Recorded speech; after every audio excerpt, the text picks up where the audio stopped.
خوش نصیب لوگ وہ جن کو نصیب ہو صحبت اللہ۔ آہ ولی میں وہ تاثیر دیکھی، بدلتی ہزاروں کی تقدیر دیکھی۔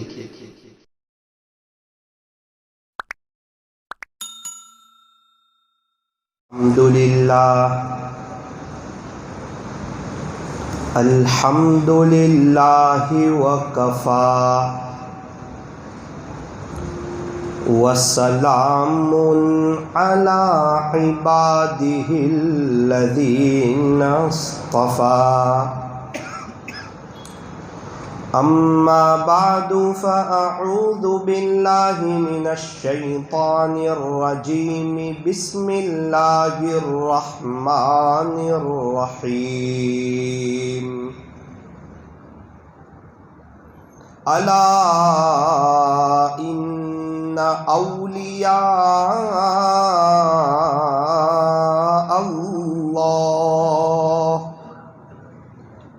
لا خوف علیہم ولا هم يحزنون،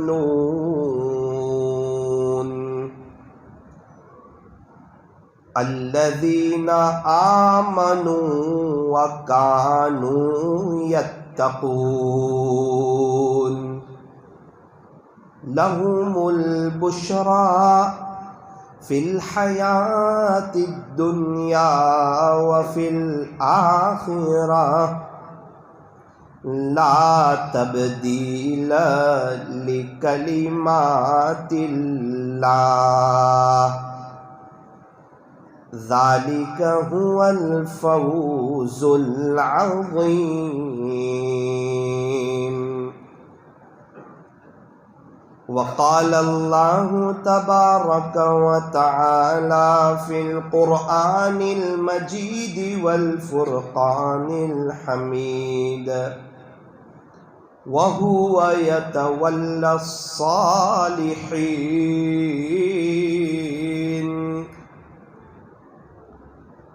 صدق اللہ مولانا العظیم۔ وقال النبی صلی اللہ علیہ وسلم، الدین یسر، وصدق رسولہ النبی الکریم، ونحن على ذلك لمن الشاهدين والشاكرين، والحمد لله رب العالمين۔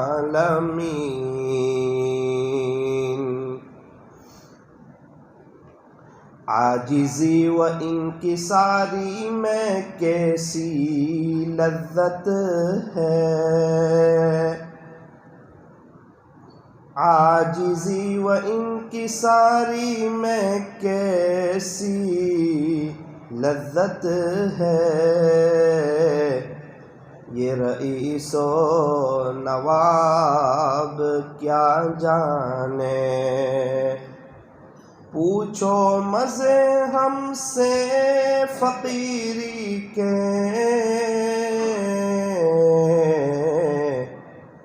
یہ شیخ عالی جناب کیا جانے، پوچھو مزے ہم سے فقیری کے،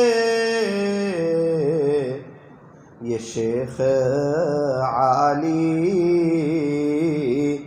جناب کیا جانے، کیا فائدہ فکر بیش و کم سے ہوگا، ہم کیا ہیں کہ جو کوئی کام ہم سے ہوگا، ابھی تک جو کچھ ہوا کرم سے تیرے، آگے بھی جو کچھ ہوگا تیرے کرم سے ہوگا، آگے بھی جو کچھ ہوگا تیرے کرم سے ہوگا۔ محبت سے درود پاک پڑھ لیجیے۔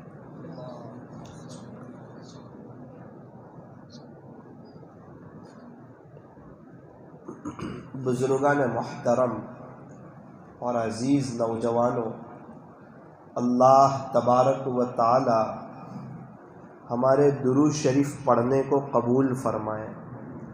اللہ تعالی ہمارے بیٹھنے اور جمع ہونے کو قبول فرمائے۔ دینی مجلسوں میں اللہ تعالی ہمیں موت تک بیٹھنے کی توفیق عطا فرمائے۔ دینی مجلس کا سب سے بڑا فائدہ یہ ہے کہ بندہ جب تک دینی مجلس میں ہوتا ہے وہاں تک وہ نیکی کے کام میں ہوتا ہے، اچھی اچھی قیمتی باتیں سن رہا ہوتا ہے۔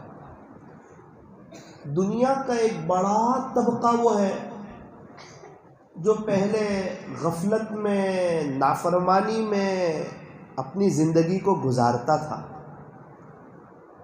پھر انہوں نے دینی مجلس اٹینڈ کرنا شروع کر دی، بیانوں میں آنے لگے، فضائل اعمال کی تعلیم میں بیٹھنے لگے، فضائل گشت میں، درمیانی بات میں، آخری بات میں جڑنے لگے، اللہ کے دین کی باتوں کو سننے لگے۔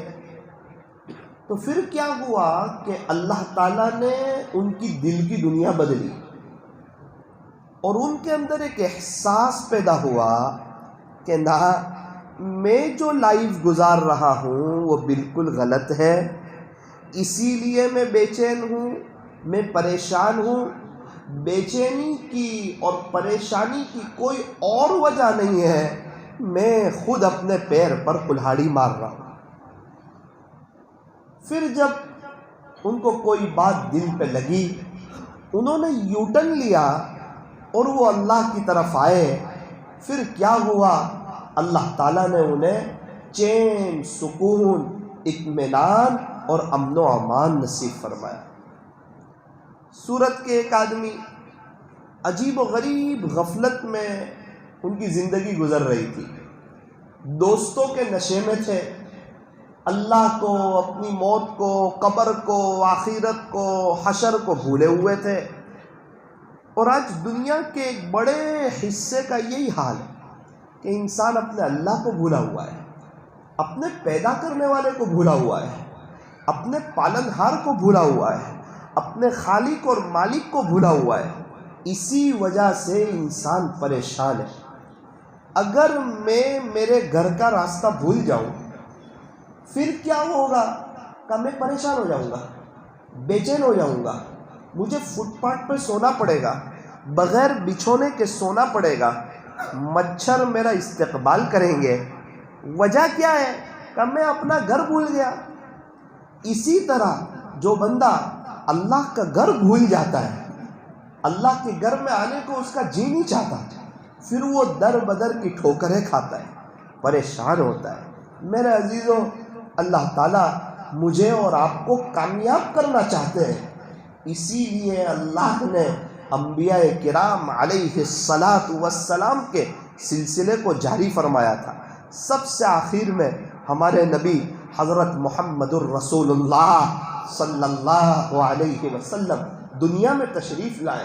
آپ خاتم النبیین ہیں، اب آپ کے بعد کوئی نبی آنے والا نہیں ہے۔ اگر اب کوئی نبوت کا دعویٰ کرے کہ میں نبی ہوں تو یوں فرمایا کہ وہ انسان بالکل جھوٹا انسان ہے، وہ کذاب ہے۔ ہمارے نبی خاتم النبیین ہیں۔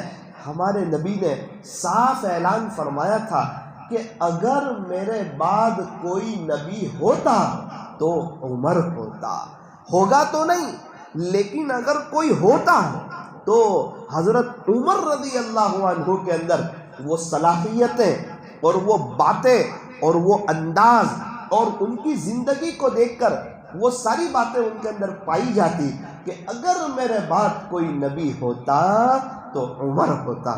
اللہ اکبر کبیرہ، کتنا اونچا مقام ہوگا حضرت عمر رضی اللہ عنہ کا۔ آپ کا رعب بھی بڑا زبردست تھا، آپ کا رعب، آپ کا دبدبا، آپ کا ولولہ۔ کفار مکہ جو تھے نا وہ آپ سے کانپتے تھے، اور مشرکین آپ سے ڈرتے تھے، اور منافقین آپ کے قریب سے گزرنے کی ہمت نہیں کرتے تھے۔ ارے ہمیں دیکھ کر شیطان اور قریب ہو جاتا ہے کہ شاید ابھی گناہ کر لے گا، ابھی میری بات مان لے گا، ابھی میرے فندے میں پھنس جائے گا۔ لیکن یوں فرمایا حضرت عمر رضی اللہ عنہ کا تو یہ حال تھا کہ فرمایا عمر تو جس گلی سے گزرتا ہے شیطان بھی اس گلی سے بھاگ جاتا ہے۔ اللہ اکبر، کیا رعب ہوگا حضرت عمر رضی اللہ عنہ کا۔ اور حضرت عمر رضی اللہ عنہ کی جو پہلی زندگی ہے وہ بالکل غفلت میں، گناہوں میں اور بالکل شرک کے اندر زندگی گزر رہی ہے۔ اور ایک مرتبہ کفار مکہ کا مشورہ ہوا کہ یہ محمد جو ہے نا یہ ہمارے بتوں کو برا بھلا کہتے ہیں، ایسا کچھ کیا جائے کہ یہ محمد ہی دنیا میں نہ رہے، تو نہ رہے بانس اور نہ بجے بانسری۔ تو کون ہے جو محمد کو قتل کر کے آئے؟ نعوذ باللہ اپنی زبان، کون ہے جو محمد کو شہید کر کے آئے؟ حضرت عمر رضی اللہ عنہ جلال میں آ گئے، عمر جلال میں آ گئے، کھڑے ہوئے، کہا میں ہوں، میں ابھی جاتا ہوں اور محمد کو قتل کر کے آتا ہوں، ان کے قصے کو ختم کر کے آتا ہوں، ان کے قصے کو تمام کر کے آتا ہوں۔ ان کی وجہ سے پورے مکہ میں ایک شور برپا ہے، اور ہمارے خاندان میں اختلاف ہو رہا ہے، اور لوگ ایک اللہ کی طرف جا رہے ہیں، اور ہمارے باپ دادا جو پہلے سے جس چیز کی پوجا کرتے تھے ان کو یہی وہ محمد ہے جو جھٹلاتے ہیں۔ تو آپ دیکھو مکہ والوں، نو ٹینشن ہو جاؤ، بے فکر ہو جاؤ، اب عمر جا رہا ہے، اور عمر جا کر نعوذ باللہ محمد کو اب ان کا معاملہ میں ختم کر کے آؤں گا۔ میرے عزیزوں، جب حضرت عمر رضی اللہ عنہ اس ارادے سے کھڑے ہوئے، اس جذبے سے کھڑے ہوئے اور ننگی تلوار لی، مکہ کے کافر لوگ، مشرکین مکہ آپس میں خوشیاں منانے لگے۔ اب ہم ٹھنڈی سانس لیں گے، اب ہم اطمینان کی سانس لیں گے، کیونکہ حضرت عمر رضی اللہ عنہ کا رعب پہلے سے ہی بہت تھا، آپ کا دبدبا بہت تھا، آپ کا جوش بہت تھا، اور آپ بڑے بہادر، زمانے جاہلیت سے ہی آپ سمجھے جاتے تھے۔ اس لیے کفار مکہ خوش ہوئے، اب ہم ٹھنڈی سانس لیں گے۔ اور حضرت عمر بھی ایک دم پکے ارادے کے ساتھ پیارے نبی کو قتل کرنے کے لیے آ رہے ہیں، لیکن اللہ کی شان، نبی کو گرفتار کرنے آئے تھے، خود نبی کی محبت میں گرفتار ہو گئے۔ نبی کو گرفتار کرنے آئے تھے، خود نبی کے عشق میں گرفتار ہوئے، نبی کی غلامی میں آئے۔ اور یاد رکھنا صابری مسجد والوں، جو نبی کی غلامی میں آ جاتا ہے نا، اللہ اس کو دنیا والوں کی غلامی سے نجات دے دیتا ہے، اللہ اس کو دنیا والوں کی غلامی سے نجات دے دیتا ہے۔ آپ سوچیں گے، بار بار علماء کہتے ہیں نبی کی نقل اتارو، نبی کی نقل اتارو، نبی کی نقل اتارو، نوجوانوں نبی کی نقل اتارو، نبی کی نقل اتارو۔ تو یہ ہمیں بار بار کیوں تقاضا کرتے ہیں، کیوں مطالبہ کرتے ہیں؟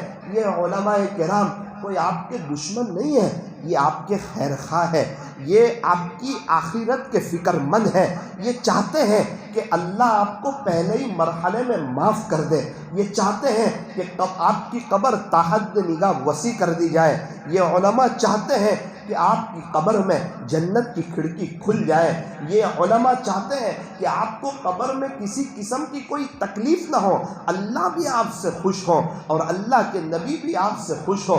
یہ علماء چاہتے ہیں کہ اللہ بغیر حساب کتاب کے ہم سب کو جنت میں داخلہ نصیب فرمائے۔ یہ علماء چاہتے ہیں کہ جنت میں اللہ تعالی ہمیں دخول اولی نصیب فرمائے۔ مسلمانوں کا ایک بڑا مجمع وہ ہوگا جو جنت میں داخل تو ہوگا، لیکن سزا بھگتنے کے بعد کسی نے زنا کیا ہوا ہوگا وہ اس کی سزا بھگتے گا، کسی نے چوری کی ہوئی ہوگی وہ اس کی سزا بھگتے گا، کسی نے کسی کا مال دبایا ہوگا وہ اس کی سزا بھگتے گا۔ جنت میں کوئی بھی برا انسان داخل نہیں ہوگا۔ اس ایک بات کو نوٹ کریں، جنت میں کوئی بھی انسان اپنے گناہوں کے ساتھ داخل نہیں ہوگا، اپنی برائی کے ساتھ داخل نہیں ہوگا۔ پہلے اللہ تعالیٰ اس کو پاک صاف کریں گے، اور پاک صاف کرنے کے دو طریقے ہیں۔ ایک طریقہ تو یہ ہوگا کہ اللہ کا فضل شامل حال ہوگا اور اللہ تعالیٰ اس کو معاف کر دیں گے۔ جس کے ساتھ اللہ کے فضل والا معاملہ ہو گیا اس کے لیے تو بہار ہو گئی، اس کے لیے تو بہتری ہو گئی، اس کے لیے تو راحتیں ہی راحتیں ہیں، عیش ہی عیش ہے۔ آگے ساری منزلوں میں آسانیاں ہی آسانیاں ہیں۔ کس کے لیے؟ فرمایا جس کے ساتھ اللہ کا فضل ہو گیا، اور وہ جن کے ساتھ اللہ کا عدل ہو گیا۔ فضل نہ ہوا، اللہ انصاف پر آ گئے۔ اللہ تعالیٰ بڑے انصاف کرنے والے ہیں۔ قیامت کا دن جو ہے یہ انصاف کا دن ہے۔ کیسا انصاف ہوگا؟ ایک بکری نے دوسری بکری کے سینگ کو توڑ دیا۔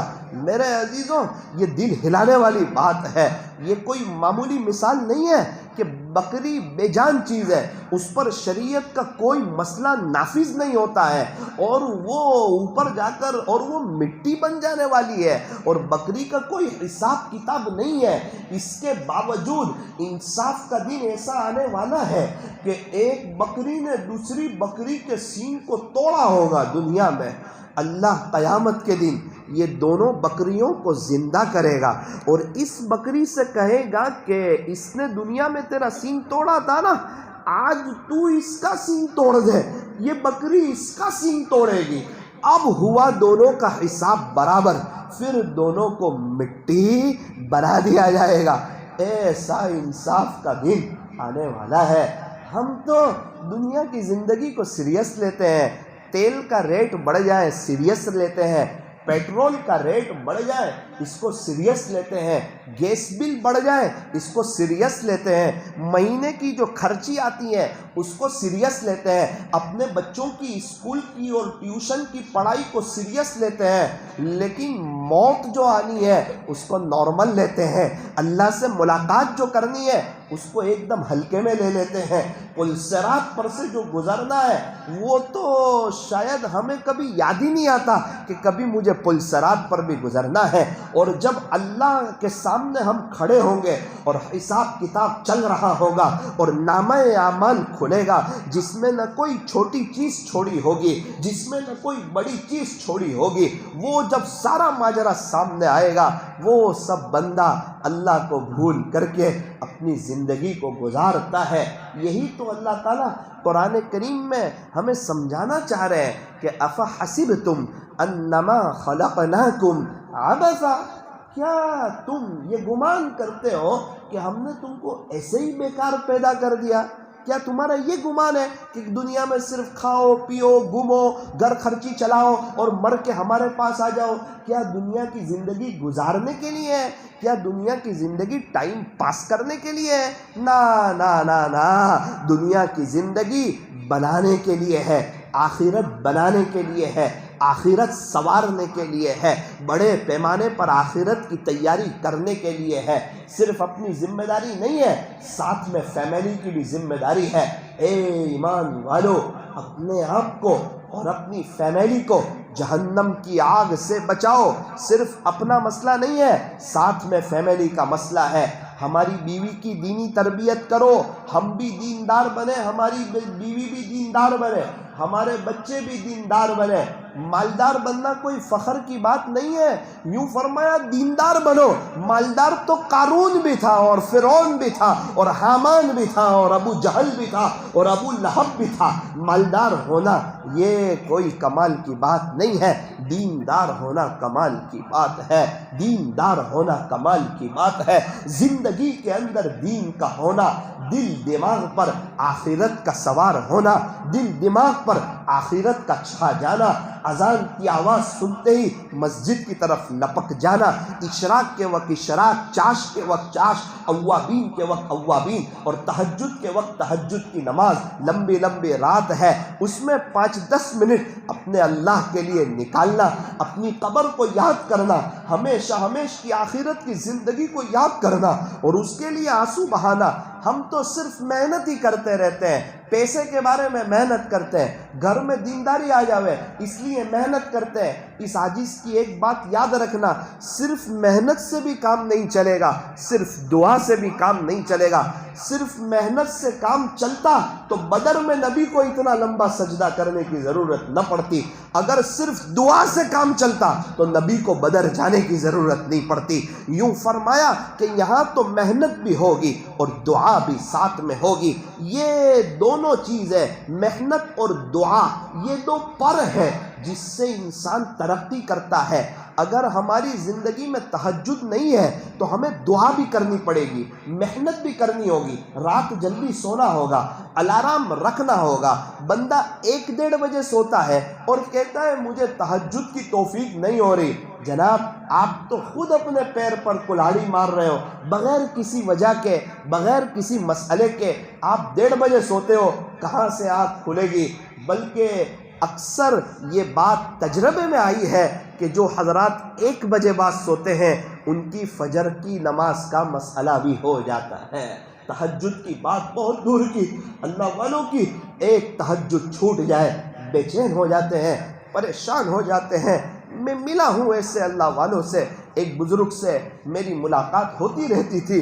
ایک مرتبہ ان کی تہجد کی نماز چھوٹ گئی، مجھے کہنے لگے کہ بیٹا مجھ سے ایسا کیا گناہ ہو گیا آج میری تہجد نہ ہوئی؟ بیٹا کوئی نافرمانی ہو گئی؟ میں سوچ رہا ہوں، میں فکر مند ہوں، میں تہجد نہیں پڑھی یہ مسئلہ نہیں ہے، آج کی رات اللہ نے مجھے مصلی پر کھڑے ہوتے دیکھنا پسند نہیں فرمایا، بات یہ ہے۔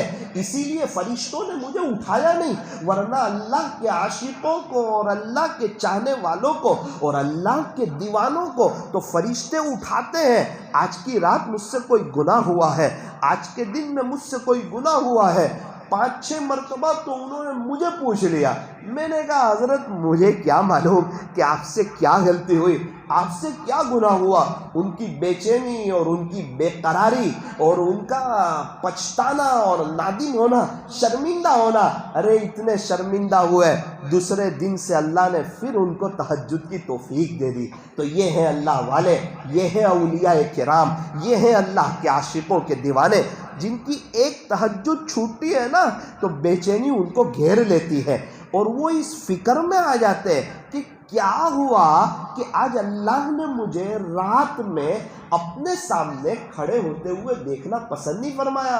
اور ہم میں سے مسلمانوں کا ایک کتنا بڑا مجمع ہے جو پوری فجر کی نماز غائب کر جاتا ہے اور اس کے تصور میں اور دل دماغ پر جوں تک نہیں رینگتی ہے کہ یہ میں نے کیا کیا، اور صبح 10 بجے اٹھ کر قضا کرنے کی بات تو بہت دور کی، چاش کی نماز پڑھنے کی بات تو بہت دور کی، بڑے مزے سے وہ ناشتہ کرتا ہے ملائی کا اور انڈے کا، اور اس کے بعد وہ دینی میسج فارورڈ کرتا ہے۔ عجیب حال ہے، آج مسلمانوں کا ایک بڑا طبقہ فجر کی نماز میں آتا نہیں ہے اور 11 بجتے ہی موبائل سے دین برسنا شروع ہو جاتا ہے، دین کی باتیں فارورڈ ہونا شروع ہو جاتی ہے۔ تو کیا کریں؟ دین کی باتیں فارورڈ نہ کریں، نا میں منع نہیں کرتا، میں فجر کی نماز کا کہنا چاہتا ہوں کہ فجر کی نماز چھوٹی ہو تو ہم بے چین ہو جائیں، فجر کی نماز چھوٹی ہو تو ہم پریشان ہو جائیں۔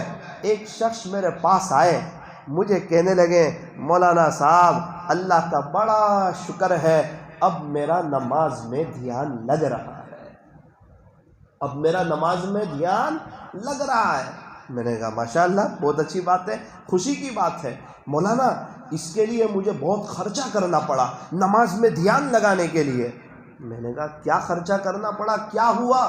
بولے میرے دل کی ایک طلب تھی، میں نے سنا تھا کہ جس کی نماز جاندار ہوتی ہے نا اس کی زندگی شاندار ہوتی ہے، اللہ اس کی پوری زندگی سنوار دیتا ہے، دنیا اور آخرت دونوں سنور جاتی ہے۔ تو میں ایک بزرگ کی خدمت میں حاضر ہوا. میں نے کہا حضرت نماز بنانا چاہتا ہوں, نماز کو جاندار کرنا چاہتا ہوں, اس لیے حضرت جی آپ کی خدمت میں حاضر ہوا ہوں, کوئی وظیفہ بتا دیں. حضرت نے فرمایا آپ کا وظیفہ یہ ہے کہ جب آپ نماز پڑھو اور نماز میں دھیان نہ لگے تو آپ کو 20 روپے صدقہ کر دینا ہے. تو میں نے کہا ٹھیک ہے. اس نے کہا بولے میرا نماز میں دھیان نہیں لگتا, میں 20 روپے صدقہ کر دیتا. میرا نماز میں دھیان نہیں لگتا, میں 20 روپے صدقہ کر دیتا. صدقہ کرتے کرتے کافی پیسے صدقہ ہو گئے. اب مولانا نماز پڑھتا ہوں, دھیان آگے پیچھے جاتا ہے تو اپنے آپ کو کہتا ہوں 20 روپے چلے جائیں گے, پھر میرا دھیان لگ جاتا ہے. تو مولانا اللہ کی شان, آہستہ آہستہ میرا دھیان لگنے لگا. میں نے ان سے پوچھا آپ کون سے بزرگ کے پاس گئے تھے؟ تو انہوں نے ایک مفتی صاحب کا نام لیا جو تھوڑے سے سخت بھی ہے. میں نے کہا ہاں آپ صحیح جگہ پہنچے تھے, آپ کی تربیت شاید وہیں سے لکھی تھی, آج آپ کا نماز میں دھیان لگ گیا. ابھی 9 دن پہلے ایک شخص میرے پاس آئے, کہا مولانا صاحب اللہ کا بڑا شکر ہے میرا نماز میں دھیان لگنے لگا. ان کی پوری کیفیت چینج ہو گئی. میں نے پوچھا بیٹا نماز میں دھیان کیسے لگنے لگا؟ بولے مولانا میں 3 دن جماعت میں گیا تھا, پتہ نہیں مجھے کیا ہوا, میں نے میرے دوست کو کہا تو یہاں کھڑا رہ, جنازہ رکھا ہوا تھا. میں نے کہا ذرا سو کر دیکھوں تو صحیح جنازے میں کیسا لگتا ہے. ہماری بستی کے کئی لوگ جنازے میں سو کر قبرستان پہنچے ہیں. تو میں جنازے کے اندر سو گیا, ہمت تو نہیں ہو رہی تھی, اور میں نے وہ بلیک کلر کی جو چادر تھی جو جنازے کے اوپر رکھتے ہیں, میں نے اس کو سر تک اوڑھ دیا اور میں 3-4 منٹ پڑھا رہا. میں اندر بے چین ہو گیا اور ایک دم گھبرانے لگا, اور میں سمجھ گیا کہ اس میں سونا اتنی آسان بات نہیں ہے. پھر میرے دل میں ایک خیال آیا کہ ایک دن تو اس میں ضرور سوئے گا, تیری ڈولی قبرستان کی طرف جائے گی اور تجھے قبر میں دفن کیا جائے گا. صابری مسجد والوں مجھے بھی دفن کیا جائے گا, آپ کو بھی دفن کیا جائے گا. اگر محمدی وردی اپنائی ہوگی, اگر حضور کے طریقوں پر چلے ہوں گے, اگر نبی والا چہرہ رکھا ہوگا, اگر اسلامی لباس اپنایا ہوگا, اگر ازار کو ٹخنوں سے اوپر رکھا ہوگا, اگر اپنے بچوں کو حافظ قرآن اور عالم دین اور اللہ کی دین کی محنت کرنے والا بنایا ہوگا, تو جب میں اور آپ جب قبر میں ہوں گے اس وقت ہماری آنکھیں جو ہیں وہ ٹھنڈی ہوگی اور انشاءاللہ آخرت کی بڑے پیمانے پر تیاری ہوگی. تو وہ نوجوان کہنے لگا مولانا میں 5 منٹ کیا سویا, میرے دل کی دنیا ہی بدل گئی. اب میرا نماز میں دھیان لگنے لگا, مجھے اپنی موت یاد آنے لگی, مجھے اپنی قبر یاد آنے لگی. صابری مسجد والوں قبر یاد آئے یا نہ آئے جانا ضرور ہے. ہم موت کو یاد کریں یا نہ کریں مرنا ضرور ہے. چاہے آپ فلیٹ بنا لو, بنگلہ بنا لو, شو روم بنا لو, پورے سورت کے مالک ہو جاؤ, ارے پوری دنیا کے بادشاہ ہو جاؤ, پھر اینڈ کیا ہے؟ موت ہے.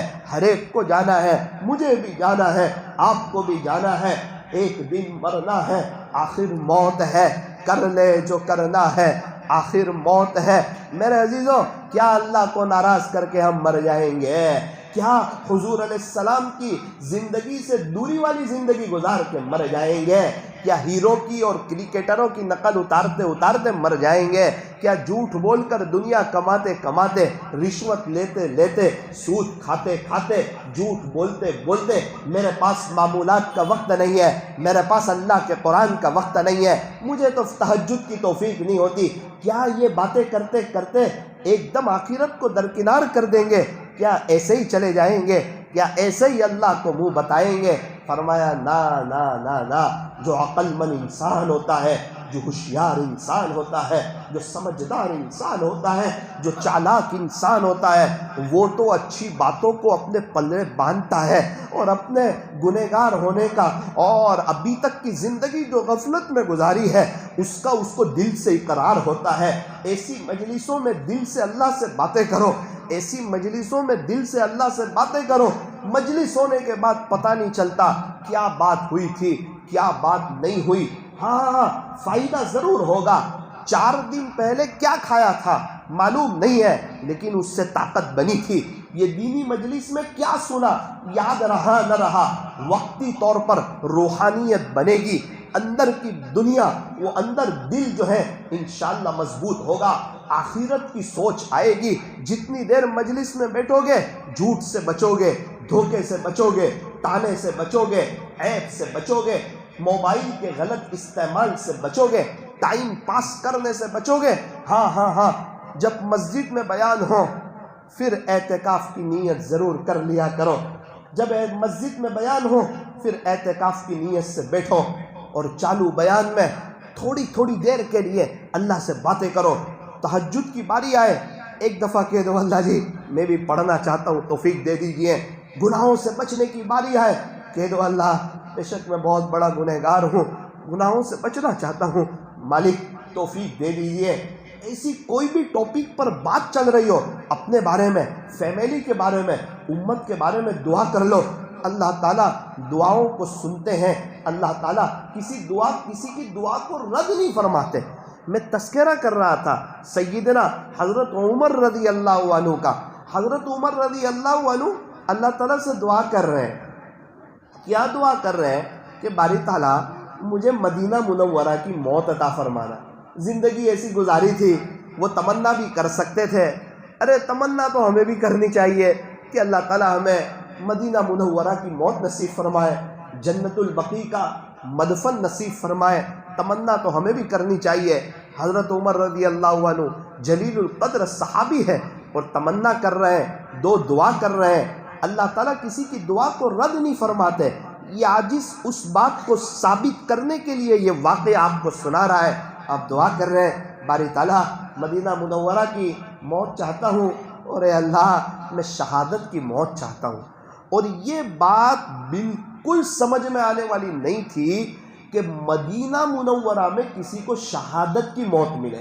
اس کی وجہ یہ تھی کہ حضرت عمر رضی اللہ عنہ کے زمانے میں ایک دم امن و امان کا ماحول تھا, اور کوئی کسی کو پریشان کرنے کے لیے تیار نہیں تھا. کوئی کسی کو بول نہیں سکتا تھا, کوئی کسی کو ڈانٹ نہیں سکتا تھا, کوئی کسی کی طرف نظر اٹھا کے دیکھ نہیں سکتا تھا. ایک دم امن و امان, شانتی, ہر کوئی اپنی لائف گزار رہا تھا, اپنی آخرت بنا رہا تھا, اللہ کو راضی کر رہا تھا. اور میرے عزیزوں مدینہ منورہ میں اتنا پرکیف ماحول تھا. تو مدینہ منورہ میں خود حضرت عمر رضی اللہ عنہ جو امیر المؤمنین ہیں ان کو شہادت کی موت ملے, یہ بات سمجھ میں آنے والی نہیں تھی. لیکن میرے عزیزوں اس عاجز کی ایک بات یاد رکھنا, دعا کا کوئی رنگ نہیں ہوتا, دعا کا کوئی رنگ نہیں ہوتا. لیکن جو بندہ مانگتا رہتا ہے نا, اور یہ دعا جب رنگ لاتی ہے تو پوری زندگی میں رنگ بھر جاتا ہے, پھر بہاریں آ جاتی ہے. اس لیے دعا پہ فوکس کرو. اگر مستقبل روشن چاہتے ہو دعا پہ فوکس کرو. اگر دنیا قدموں میں چاہتے ہو دعا پہ فوکس کرو. اگر اپنے بچوں کو کچھ بنتے ہوئے دیکھنا چاہتے ہو دعا پہ فوکس کرو. دعا یہ بہت بڑا بزنس ہے آخرت کا. دعا یہ اللہ سے لینے کا آسان فارمولہ ہے, آسان طریقہ ہے. مانگو اللہ دیں گے. پیارے نبی نے فرمایا الدعاء مخ العبادہ, کہ دعا تو عبادت کا مغز ہے. پیارے نبی نے فرمایا الدعاء هو العبادہ, کہ دعا تو عین عبادت ہے. ایک آدمی 5 منٹ نفل نماز پڑھ رہا ہے اور دوسرا آدمی ادھر 5 منٹ اللہ میری دنیا بنا دے, اے اللہ میری دنیا بنا دے, اے اللہ میری دنیا بنا دے, دنیا کی دعا کر رہا ہے. یوں فرمایا وہ 5 منٹ نفل پڑھنے والے کو جتنا ثواب ملے گا اللہ کی ذات سے قوی امید ہے یہ 5 منٹ دعا مانگنے والوں کو اتنا ثواب ملے گا. وجہ پیارے نبی خود فرما رہے ہیں کہ الدعاء هو العبادہ, کہ دعا تو عین عبادت ہے. آقا نامدار حضرت محمد الرسول اللہ صلی اللہ علیہ وسلم نے ارشاد فرمایا الدعاء سلاح المؤمن. آقا فرماتے ہیں دعا تو مومن کا ہتھیار ہے. اللہ اکبر کبیرہ. آقا نے فرمایا کہ دعا تو مومن کا ہتھیار ہے. آقا نے فرمایا لیس شیء اکرم علی اللہ من الدعاء, کہ اللہ کے نزدیک دعا سے بڑھ کر پسندیدہ کوئی عمل نہیں. حضور خود فرما رہے ہیں کہ اللہ کے نزدیک دعا سے بڑھ کر پسندیدہ کوئی عمل نہیں. لیکن افسوس، صد افسوس، ہمارے پاس دعا مانگنے کے لیے وقت نہیں ہے. جب نماز کے بعد دعا کا وقت آتا ہے نا، شیطان ایسا کوئی کام یاد دلاتا ہے، انسان فوراً ایسا لگتا ہے کہ مصلی سے اچھل گیا ہو. نا نا نا نا، کتنا اہم کام یاد آ جائے. اپنے آپ کو جماؤ. یا تو 3 وقت ایسے ہیں جب دعا فوراً قبول ہو جاتی ہے. 3 وقت ایسے ہیں جب دعا فوراً قبول ہو جاتی ہے. نمبر 1، اذان اور اقامت کے درمیان. اذان اور اقامت کے درمیان. نمبر 2، فرض نماز کے بعد. نمبر 3، رات کے آخری پہر میں. یہ حدیث شریف کا مضمون آپ کو سنا رہا ہوں، جس کا خلاصہ اس لیے اذان اور اقامت کے درمیان وقت ملا ہے. دعا کرو، اللہ کو منواؤ. مانگنا نہیں آتا، بس اپنی زبان میں مانگتے رہو. مانگتے مانگتے مانگنا سیکھ جاؤ گے اور اللہ تعالیٰ دینا بھی عطا فرما دیں گے. اللہ کے خزانے دینے کے لیے ہے، لینے کے لیے نہیں ہے. اللہ ہم سے کچھ لینا نہیں چاہ رہے، اللہ ہمیں دینا چاہ رہے. خزانے رکھے ہی دینے کے لیے ہے، دینے کے لیے تیار ہے. اپنے اولیاء کو اور اپنے عاشقوں کو دے رہے ہیں. اللہ والے ایک ایک نعمت کو یاد کر کے اس کا شکریہ ادا کرتے ہیں. مثال کے طور پر ان کا ایک جگہ سفر ہوتا ہے، جب وہ سفر کر کے ریٹرن آتے ہیں فوراً مناجات کرتے ہیں 2-3 منٹ کے لیے. کہتے ہیں میرے مالک آپ کا شکر ہے، آپ ہمیں عافیت سے لے گئے، وہاں آپ نے ہمیں شاندار کھانا کھلایا. اللہ آپ ہمیں عافیت سے ریٹرن لے آئے. میرے مالک یہ آپ کا احسان ہے، آپ کا کرم ہے. باری تعالیٰ اس سفر میں جن حضرات نے ہمیں محبت سے دیکھا ہو، یا ہماری مجلس میں شرکت کی ہو، یا ہم پر کسی طرح کا احسان کیا ہو، یا کسی نے ہمارے لیے دعائیں کر دی ہو، اے اللہ ان تمام کو جزائے خیر عطا فرما، ان کی دنیا اور آخرت بہتر فرما. اے اللہ یہ سفر آپ ہی نے آسان فرمایا، آپ ہی نے ہمیں وہاں کچھ بولنے کی توفیق عطا فرمائی.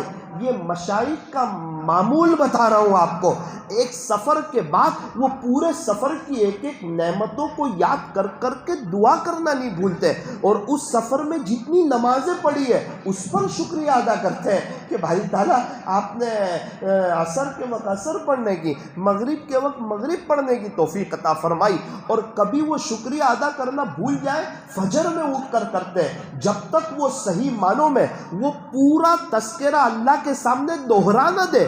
حالانکہ اللہ کو سب پتہ ہے کہ یہ کیا کر کے آیا، لیکن ایک ایک چیز دوہراتے ہیں، شکریہ ادا کرتے ہیں. نتیجہ کیا نکلتا ہے؟ اللہ ان کو خوشحال کرتے ہیں اور بہاریں عطا فرماتے ہیں. ان کی زندگی میں اللہ خود مزہ بھر دیتے ہیں. اے کاش ہم بھی عصر میں ہاتھ اٹھاتے، کہتے ہیں اللہ تیرا احسان ہے، تو نے رات میں میٹھی نیند سلایا، صبح تو نے شاندار طریقے پر اٹھایا اور آپ نے شاندار ناشتہ کروایا، فجر کی نماز کی توفیق عطا فرمائی، اشراق اور چاش کی توفیق عطا فرمائی. مجھ گنہگار کو، مجھ سیاہکار کو مسجد میں آنے کی، ظہر کی نماز ادا کرنے کی توفیق عطا فرمائی. باری تعالیٰ کتنے لوگ ہیں ہسپتال میں ہیں، بیچارے کھانا نہیں کھا سکتے، لیکوڈ پر ان کی زندگیاں گزر رہی ہے. تیرا احسان ہے، تو نے شاندار پیٹ بھر کے کھانا کھلایا، تو نے رہنے کے لیے مکان عطا فرمایا. اللہ جی ابھی آپ مجھے عصر کی نماز میں لے آئے، آپ اس کو معمولی نہ سمجھنا، آپ ایسا کر کر ایک ایک چیز کا شکریہ ادا کر کے دیکھو.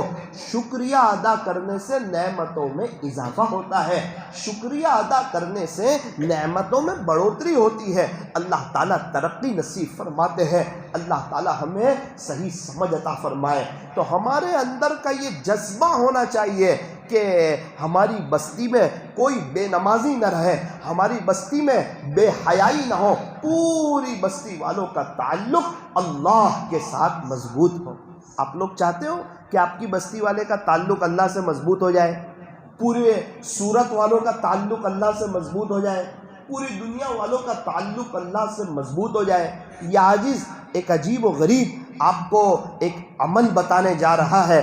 مجھے اللہ کی ذات سے قوی امید ہے اگر ہندوستان والے اس پر اقدام کریں گے اور اس عاجز کی اس بات پر عمل کریں گے، اللہ کی ذات سے قوی امید ہے انشاءاللہ دینداری کا ماحول ہوگا، دینداری کا دور دورہ ہوگا، امن و امان اور انصاف کا ایک فضا قائم ہوگی، چھوٹے چھوٹے بچے ماں باپ کے فرما بردار ہوں گے، شریفانہ ان کا کردار ہوگا، مستورات پردے کے اندر ہوگی، اور کوئی کسی کو تکلیف نہیں پہنچائے گا، کوئی کسی کو ستائے گا نہیں، ہر کوئی آخرت کو یاد کر کے اپنی زندگی کو گزارے گا۔ وہ عمل کیا ہے؟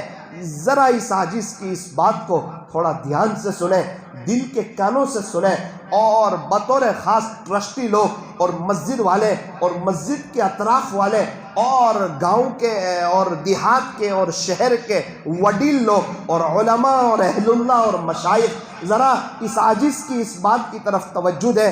میرے عزیزوں، میں نوساری میں تھا، UK کے قاری صاحب میرے پاس آئے، مجھے آ کر کہنے لگے مولانا صاحب، میں نے کہا آپ کیا کرتے ہو؟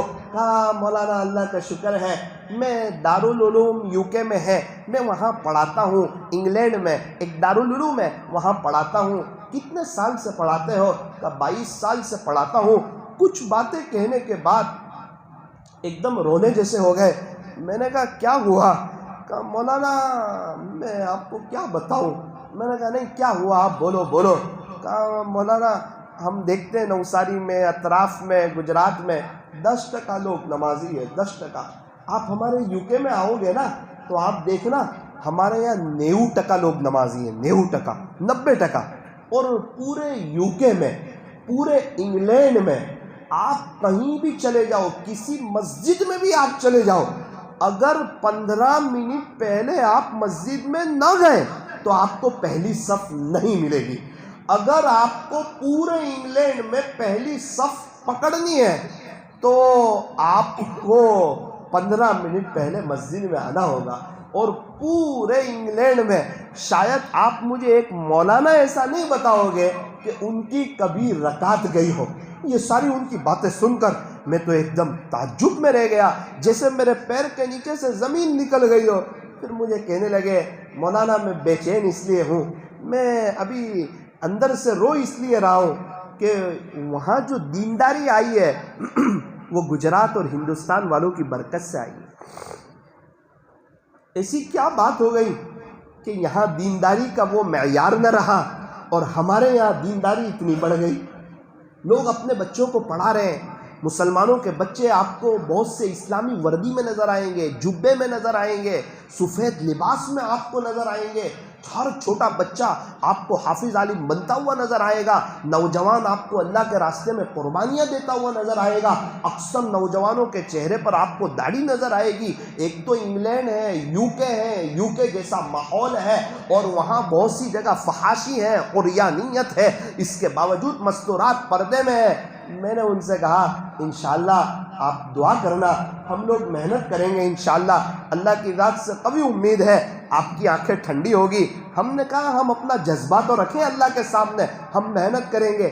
میں نے ان سے ایک سوال پوچھا، میں نے کہا مولانا صاحب اتنا بتاؤ کہ UK میں یہ ماحول کیسے ہو گیا، مجھے یہ بات سنانی ہے۔ کہا مولانا اصل میں ہمارے UK میں مسجد کے اطراف میں اگر 1000 مکان ہے تو وہ پورے 1000 مکان میں مائک لگے ہوئے ہیں، کوئی مکان ایسا نہیں ہے کہ جس میں مائک نہ لگے ہوئے، ہر مکان میں مائک لگا ہوا ہے۔ یہ ہزاروں ہزار گھر میں اذان کی آواز پوری سنتے ہیں، یہ ہزاروں ہزار مکان میں یہ سب فضائل اعمال کی تعلیم سنتے ہیں۔ اگر مسجد میں صرف 5 منٹ کا مدرسہ ہوتا ہے قرآن اور حدیث کی روشنی میں، وہ 5 منٹ کا مدرسہ پوری مستورات سنتی ہے، جمعہ کے بیان وہ مستورات سنتی ہے، اور ہمارے یہاں اللہ والوں کی مشائخ کی آمد ہوتی رہتی ہے تو مستورات وہ سب بیان سنتی ہے۔ اب مرد 30 بیان سن کے اتنا اثر نہیں لیتا جتنا مستورات 3 بیان سن کے اثر لے لیتی ہے۔ تو اس کا کیا فائدہ ہوا؟ آہستہ آہستہ خلاصہ یہ ہے کہ ٹی وی کا آواز بند ہوا، کئی گھروں سے ٹی وی نکلی، اور جب مستورات نے آخرت کی بات سنی، موت کی بات سنی، اللہ سے ملاقات کی بات سنی، مستورات ایموشنل ہو گئی اور مرد لوگ تو مسجد میں سنتے تھے، اب مستورات اور مرد دونوں کا ساتھ ہو گیا، مستورات کے اندر دینداری آئی، گھر سے فحاشی اور عریانیت ختم ہوئی، مستورات کے اوپر پردہ آیا، اور پھر ہم نے یہ طے کیا کہ ہمارے بچے حافظ عالم بنیں گے۔ اس لیے جہاں میں گیا تھا انگلینڈ میں 3-4 کے قریب مسجدیں تھی، اور ابھی الحمدللہ 86 کے قریب مسجدیں ہیں۔ اس کی وجہ یہی ہے، مائک سسٹم سے دینداری آئی اور لوگ اللہ کے دین کی طرف آئے، لوگوں کو حق بات سمجھ میں آئی۔ تو جب مستورات کو بات سمجھ میں آئی تو پورے گھر میں انقلاب آ گیا، اور ہر گھر سے بچہ حافظ عالم بننے لگا۔ یہ بات میں نے سنی عصر کی نماز کے پہلے، ان سے میں نے ملاقات کی، میں نے کہا دعا کرنا، انشاءاللہ ہم اس کی کوشش کریں گے۔ رات میں بروڈا کا سفر تھا، بروڈا کے ایک گاؤں میں ہم لوگ گئے، تو کافی لوگ الحمدللہ مجلس میں شریک ہوئے۔ مولانا صاحب وہاں کے مجھے ملے، میری ان سے کچھ بات چیت ہوئی، تو میں نے ان سے کہا مولانا صاحب ماشاءاللہ اچھے لوگ آ گئے تھے۔ بولے مولانا یہاں تو 1000 آئے نا، اور گھر میں 2500 کے قریب لوگوں نے آپ کا بیان سنا۔ میں نے کہا یار پھر تو 3500 ہو گئے۔ بولے ہاں وہ کیسے؟ بولے یہ جمعہ مسجد ہے نا، چھوٹا سا گاؤں ہے مولانا، یہ جمعہ مسجد ہے، اس کے اطراف میں 1 سے 1.5 کلومیٹر تک شاید کوئی مکان ایسا خالی نہیں ہوگا جس میں مائک نہیں لگا ہوا ہے۔ میری گنتی کے مطابق 550 مائک لگے ہوئے ہیں۔ کیا بات کرتے ہو؟ بولے ہاں۔ میں نے کہا کتنی مسجد ہے؟ بولے 2-3 مسجد ہیں۔ مکتب چلتا ہے؟ ہاں۔ کتنے مکتب ہے؟ 1۔ مکتب میں بچے کتنے پڑھتے ہیں؟ بولے 1000 بچے پڑھتے ہیں مکتب میں؟ بولے ہاں۔ چھوٹے گاؤں میں 1000 بچے؟ بولے ہاں۔ حافظ کلاس؟ بولے 4 حافظ کلاس چلتی ہے، ہر سال کئی بچے حافظ ہوتے ہیں، اور دیکھو چھوٹے چھوٹے بچوں کے اوپر آپ کو اسلامی لباس نظر آ رہا ہے۔ میں نے کہا وجہ؟ بولے مولانا وہ مائک کی برکت ہو گئی، کئی گھروں سے ٹی وی کی آواز بند ہو گئے، کئی گھروں سے ٹی ویاں، بالکل یوکے والی بات وہ کر رہا تھا مجھے۔ میں سمجھا شاید اللہ تعالیٰ مجھے یہ بات سمجھانا چاہتے ہیں کہ ثاقب اگر ہندوستان والے، دنیا والے اس بات کو دل پر لے لیں کہ مسجد والے ایک سسٹم طے کریں کہ انشاءاللہ ہم مائک کا نظام کریں گے، کتنا خرچہ ہوگا؟ 700-800 ہزار، اس سے زیادہ نہیں ہوگا۔ گھر والے خود اپنا خرچ کر کے مائک لگائیں تاکہ مائک لگانے کی اہمیت ہو اور مائک کی اہمیت کا پتہ چلے۔ ارے کچھ لوگ شروع تو کریں، 10 لوگ لگائیں، 20 لوگ لگائیں کہ یہاں جو بھی بیان ہوگا مستورات اپنے گھر میں بیٹھ کر سن سکتی ہے۔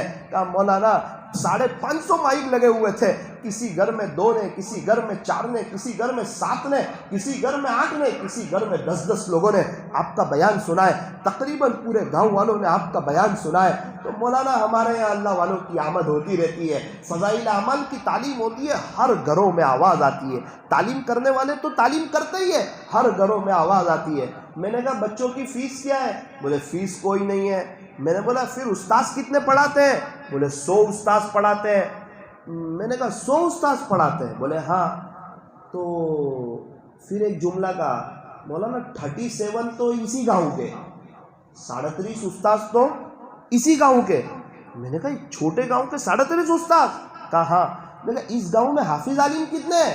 بولے 100 حافظ عالم ہیں اس گاؤں کے، چھوٹے سے گاؤں کے۔ اللہ اکبر کبیرہ، 100 حافظ عالم ہیں، 1000 بچے مدرسے میں پڑھ رہے ہیں، پورا پروڈکٹ نکل رہا ہے حافظ عالم کا، پوری مسجد کھچا کھچ بھری ہوئی ہے، اللہ کے راستے میں لوگ وقت لگا رہے ہیں۔ ایک نوجوان ملا، میں نے کہا آپ کا اللہ کے راستے میں وقت لگتا ہے؟ مولانا ابھی میں چلا لگا کر آیا ہوں، اللہ کے دین کی محنت کر کے آیا ہوں۔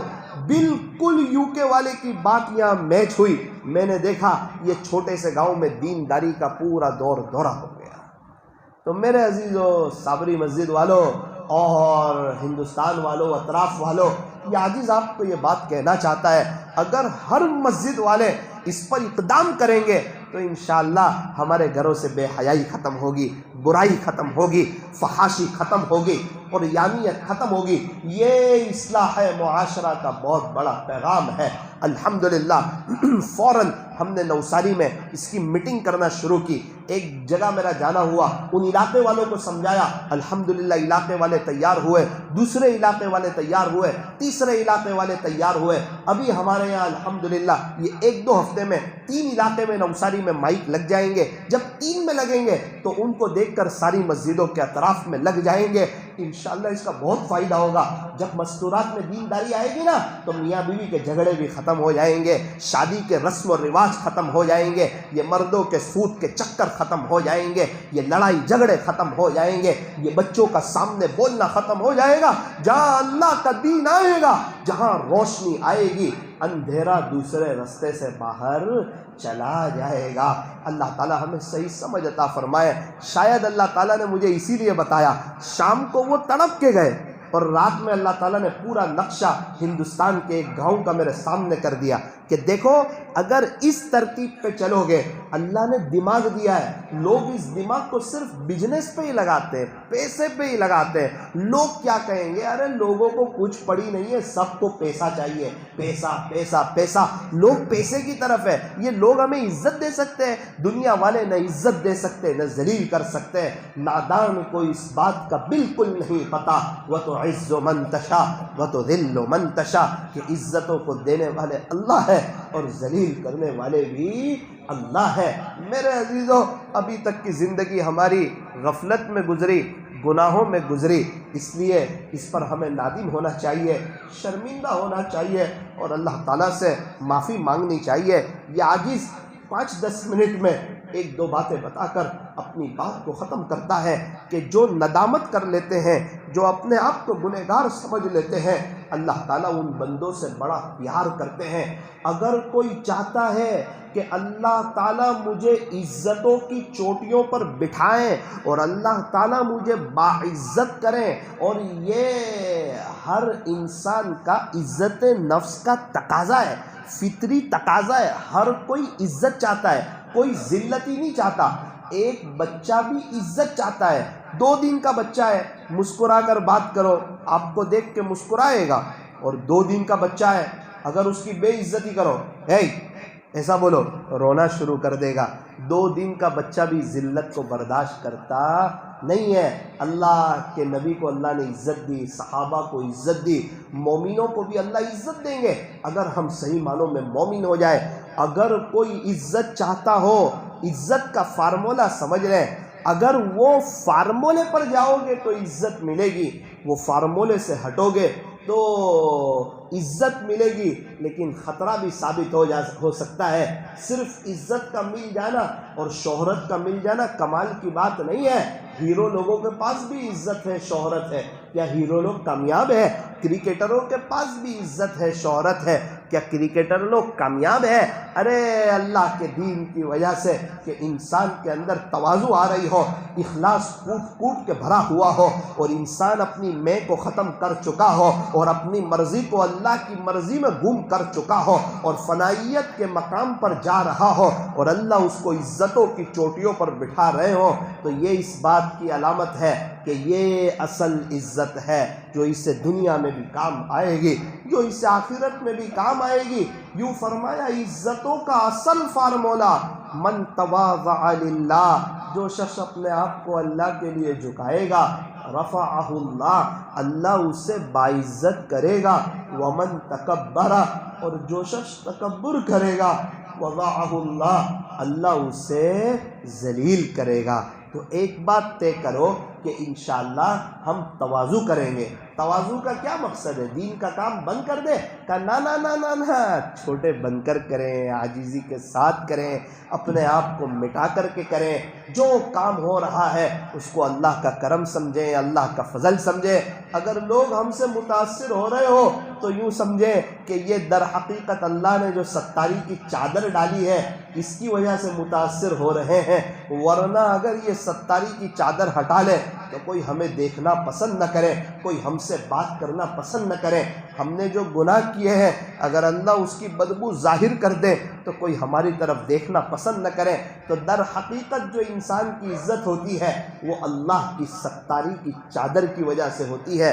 تو تواضع، عاجزی، انکساری، یہ ساری چیزیں ہیں جس سے انسان اللہ کے قریب ہو جاتا ہے، اور اللہ ملا تو سب ملا، اور اللہ نہ ملا تو کچھ نہ ملا۔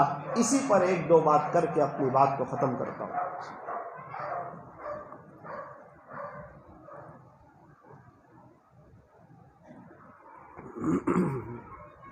ایک بادشاہ گزرا ہے مامون الرشید، آپ نے نام سنا ہوگا۔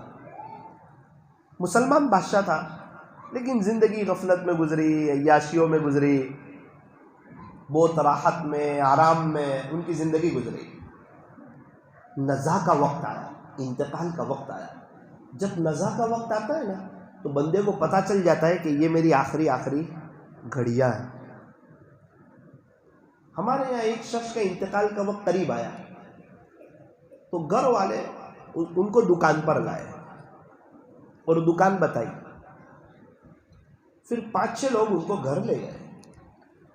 مجھے کسی نے بتایا تو میں نے معلوم کیا، میں کہا ایسا کیوں کیا؟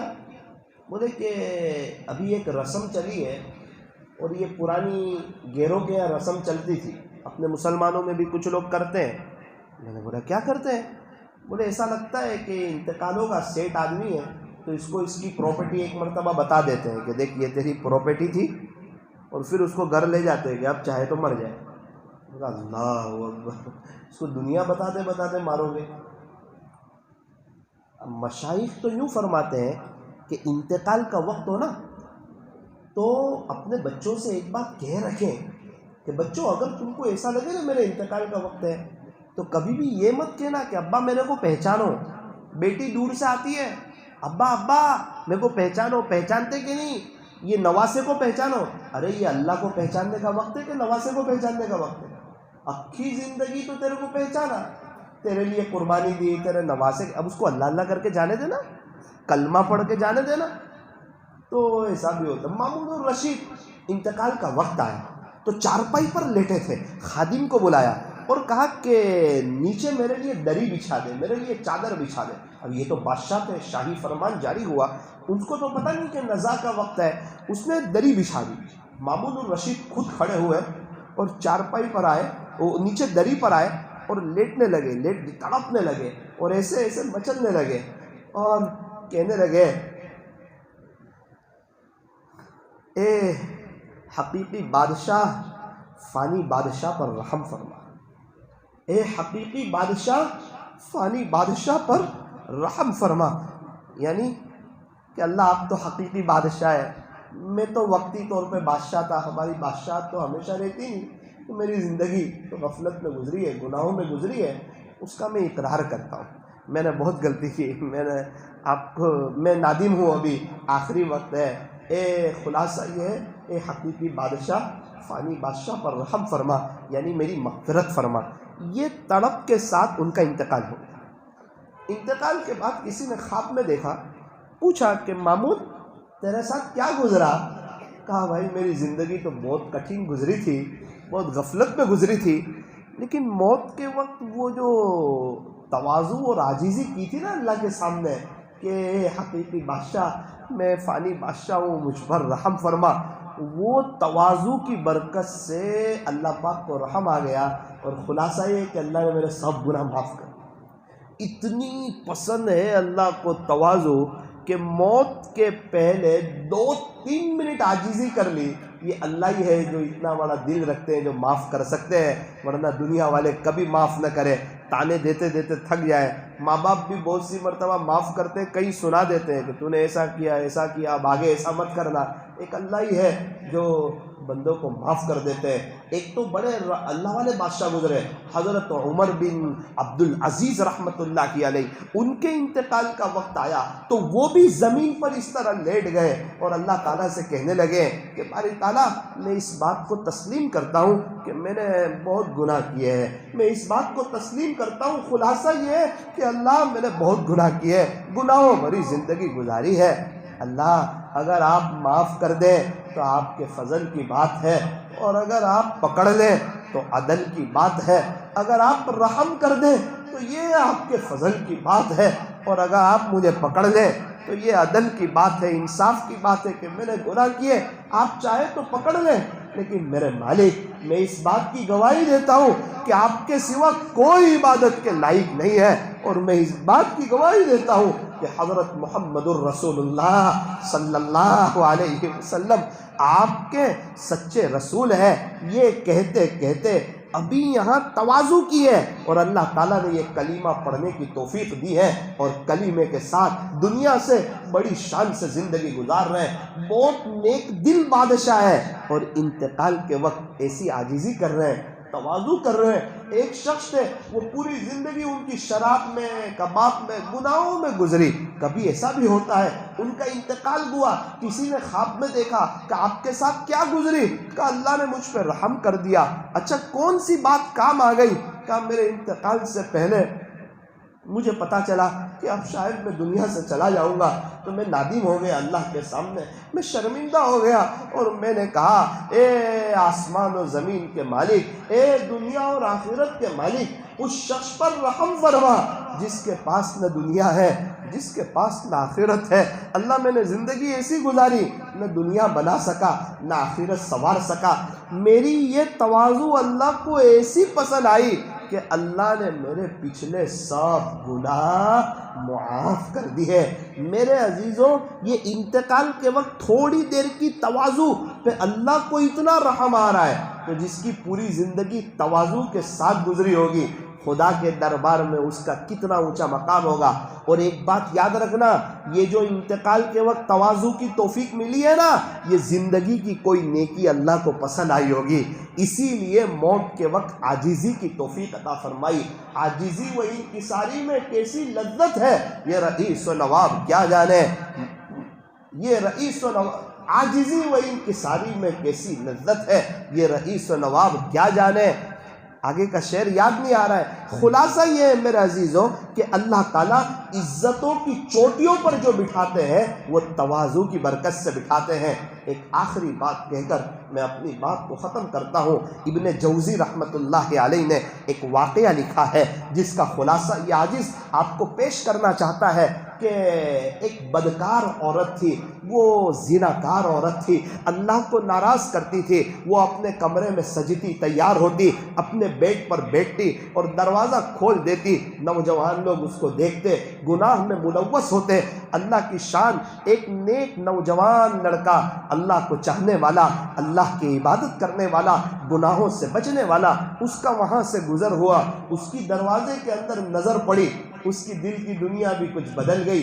وہ بھی اندر آیا، معلوم کیا کہ یہ کیا پیسے لیتی ہے، تو بتایا کہ 1000 دینار لیتی ہے۔ حالانکہ نیک لڑکا ہے، اسی لیے کہتے ہیں اپنی نظر کی حفاظت کریں۔ ہم یوں نہ سمجھیں کہ ہم نیک ہیں، ہم تقوی والے ہیں۔ یہ نظر ایسی چیز ہے نا، اگر یہ نظر اٹھتی ہے تو پھر شیطان اپنا کام کر گزرتا ہے۔ اس لیے نظر کی حفاظت، اور اس کی حفاظت کے لیے اللہ سے دعا۔ موبائل میں بھی نظر کی حفاظت، سڑکوں میں بھی نظر کی حفاظت۔ یعلم خائنۃ الاعین، تیرا اللہ تو آنکھوں کی چوری کو بھی جانتا ہے۔ وما تخفی الصدور، تم اپنے سینوں میں کیا پھیر چھپائے ہوئے ہو، اللہ اسے بھی جانتا ہے۔ تو اس نے معلوم کیا 1000 دینار، اس نے سوچا یہ خوبصورت ہے تو مجھے اس کے پاس جانا چاہیے، کچھ وقت بتانا چاہیے، میرے پاس تو پیسے نہیں ہیں۔ وہ مزدوری کرنے لگا، محنت کرنے لگا، 1000 دینار جمع کیے اور اس عورت کے پاس آیا، 1000 دینار جمع کروائے۔ اس کے بعد اس نے اپنے بیڈ پر بیٹھنے کی اجازت دی۔ جب وہ اس کے بیڈ پر بیٹھا، اس کے پلنگ پر بیٹھا، ایک دم سے ہینگ مار گیا اور ایک دم سکتہ طاری ہو گیا۔ اس نے کہا بھائی آپ کو جس کام کے لیے آئے ہو وہ کام آپ کر گزرو، آپ اپنی خواہش پوری کر لو۔ اس نے کہا اصل بات یہ ہے میں اپنے نفس کی وجہ سے آ گیا تھا، لیکن جب یہ پلنگ پر بیٹھا ہوں میں نے زندگی میں کچھ نیکیاں کی ہے، اس کے کرم سے کچھ عبادت کی ہے، اس کو منانے کی کچھ کوشش کی ہے، اس کو راضی کرنے کی کچھ کوشش کی ہے۔ ڈر اس بات کی لگتی ہے کہیں ایسا نہ ہو آپ کو ہاتھ لگ جائے، کہیں اللہ ناراض ہو کہ میری پچھلی سب پر پانی نہ پھیر دے۔ اس لیے اللہ کا خوف سامنے آ گیا۔ میں اپنی پچھلی نیکیوں کو ضائع نہیں کرنا چاہتا. اس نے کہا آپ 1000 دینار لائے, اتنی محنت سے لائے. کہا میں تجھ سے معافی چاہتا ہوں, یہ 1000 دینار بھی تیری نظر ہے, یہ تو لے لے, میں میرے اللہ سے ڈرتا ہوں. یہ کہہ کر اس نے کہا میں اپنے علاقے کی طرف جاتا ہوں. جیسے ہی وہ باہر جانے لگا تو اس عورت نے کہا کہ آپ کس علاقے میں رہتے ہو, آپ کہاں رہتے ہو؟ اس نے جگہ بتا دی. وہ نوجوان زنا سے بچ کر, اپنے آپ کو بچا کر, وہ گاؤں چھوڑ کے نوجوان آگے کی طرف اپنے گاؤں کی طرف چلا گیا. ایک بندہ گناہ سے بچتا ہے نا, اس کا اثر سامنے والے پر بھی ہوتا ہے, بستی والوں پر بھی ہوتا ہے, علاقے والوں پر بھی ہوتا ہے. ایک اللہ والے خالی وہ گناہوں سے بچنے کا تھان لیتے ہیں نا, ان کی برکت سے کبھی اللہ ہزاروں کو, لاکھوں کو, کروڑوں کو اللہ گناہوں سے بچا لیتا ہے. یہ ایک ٹاور ہے, جو بندہ گناہوں سے بچتا ہے اس کے آس پاس رہنے والوں کو اللہ گناہوں سے بچنے کی توفیق عطا فرماتے ہیں. اس زناکار عورت کے دل میں یہ خیال پیدا ہوا کہ یار اس نوجوان نے تو زندگی میں ایک بھی مرتبہ زنا نہ کیا, پہلا ہی موقع تھا اور اللہ کا خوف اس پر چھا گیا. تیرا کیا ہوگا اللہ کے دربار میں جب تو آئے دن یہ گندا کام کرتی رہتی ہے, تو اپنے اللہ کو کیا منہ بتائے گی؟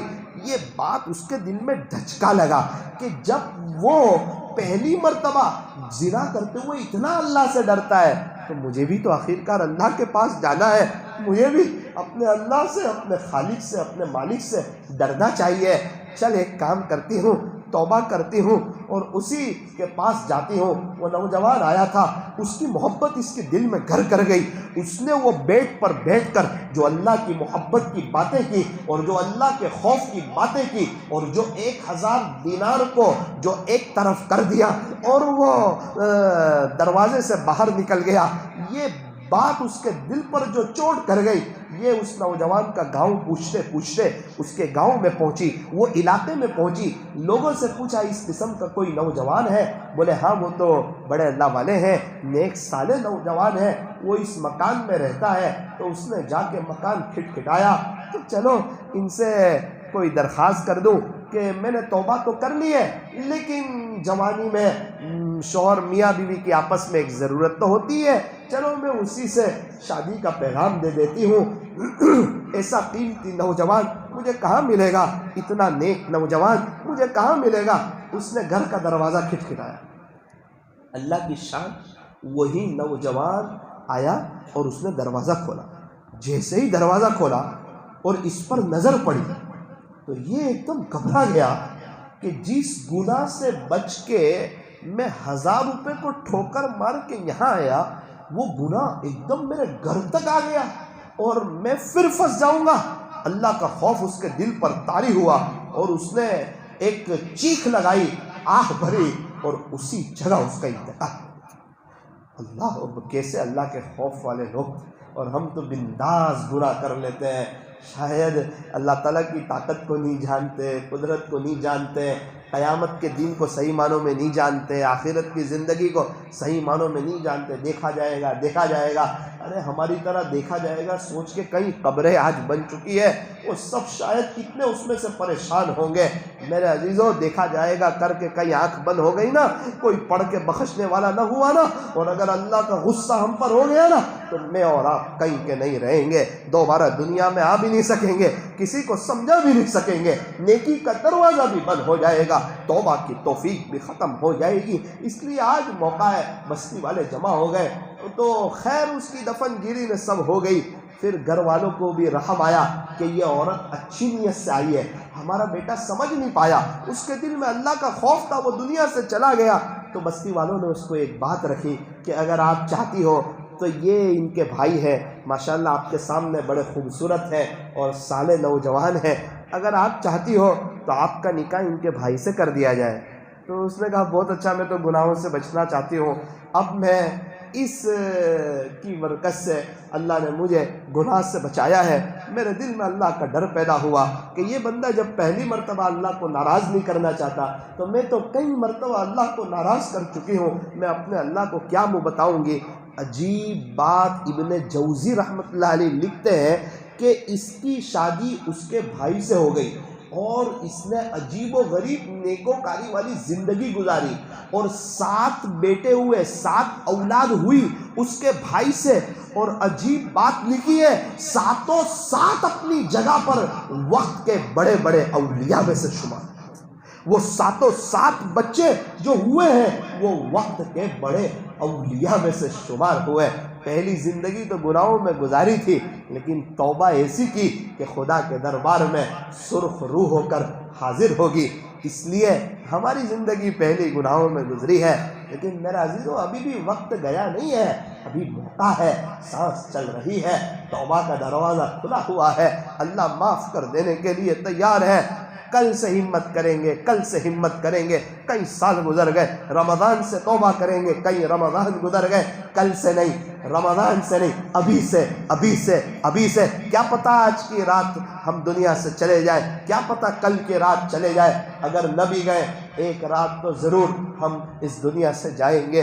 اللہ تعالی ہم تمام کو مرنے سے پہلے سچی توبہ کی اور آخرت کو سامنے رکھ کر کے زندگی گزارنے کی، اور دینی مجلسوں میں اور دیگر ماشاءاللہ آپ کے یہاں جو اللہ والوں کے بیانات ہیں اس میں شرکت کرنے کی اللہ تعالی ہم تمام کو توفیق اور سعادت نصیب فرمائے۔ تھوڑی دیر کے لیے اندر باہر کی لائٹوں کو بند کر دیجئے اور اپنی آنکھوں کو بھی بند کیجئے اور اپنی گردن کو جھکائیے۔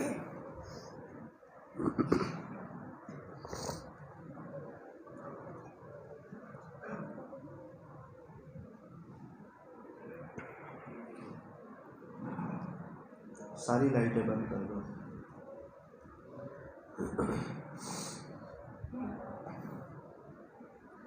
لا الہ الا اللہ، لا الہ الا اللہ، لا الہ الا اللہ، لا الہ الا اللہ۔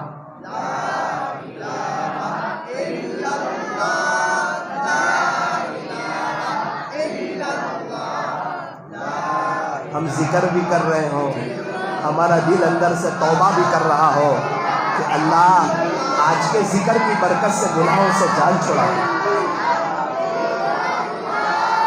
لا الہ الا اللہ، لا الہ الا اللہ، لا الہ الا اللہ، لا الہ الا اللہ۔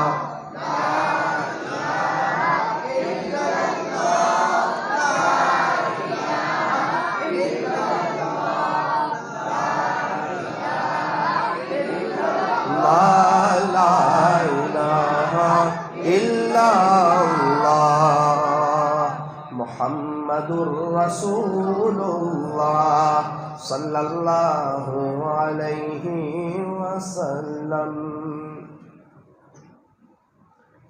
ابھی یہ عاجز آپ کے سامنے اللہ اللہ پڑھے گا، آپ سے گزارش ہے آپ بھی اللہ اللہ پڑھیں، 5-6 مرتبہ پڑھ لوں، آپ بھی شروع ہو جائے۔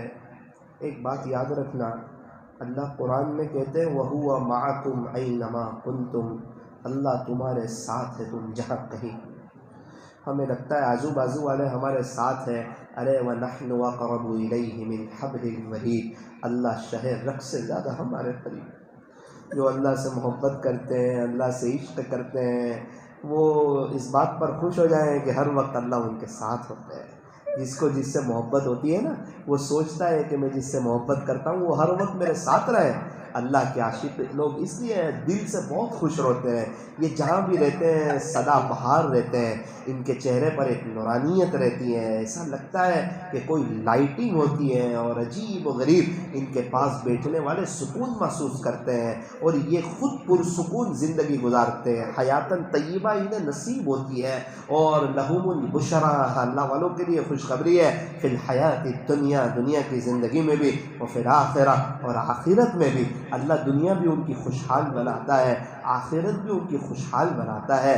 کیا بات ہے، انہیں پتہ ہے کہ ہمارا اللہ ہمارے ساتھ ہے، ہم جس اللہ سے محبت کرتے ہیں نا وہ اللہ ہمارے ساتھ ہے۔ تو میرے عزیزوں، صابری مسجد والوں، دنبال والوں، اللہ ہمارے ساتھ ہے،